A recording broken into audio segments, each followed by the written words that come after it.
বন্ধুরা, আজকে চিংড়ি মাছের মালাইকারি করেছি। আর এই চিংড়ি মাছের মালাইকারিটা কিন্তু আজকে দুপুরে মেনুতে ছিল। আর তার সঙ্গে ছিল মাটন কষা, চিংড়ি মাছের মালাইকারি করেছে। আর কিছুই আজকে দুপুরে করিনি। আর এই দুটো রেসিপি আপনাদের কার কার ভালো লাগে অবশ্যই জানাবেন। আর প্রচণ্ড গরমের পরে যখন বৃষ্টি পড়ে তখন একটু খেতে মন চায়। গরমে যেন কদিন কিছু খেতেই পারা যাচ্ছিল না।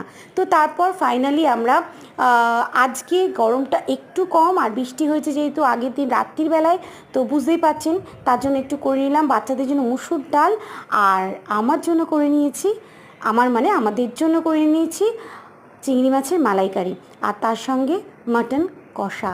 আর এই চিংড়ি মাছের মালাইকারি যারা যারা ভালোবাসেন অবশ্যই একটা লাইক করে দেবেন। আর আজকের মেনুতে মুসুর ডাল গরম ভাতের সঙ্গে চিংড়ি মাছের মালাইকারি আর মটন কষা, আর তার সঙ্গে ছিল পেঁয়াজ আর কাঁচা লঙ্কা। এই দিয়ে আজকে দুপুরে মেনু। ভালো লাগে লাইক করবেন, সাবস্ক্রাইব করবেন, পাশে থাকবেন। টাটা।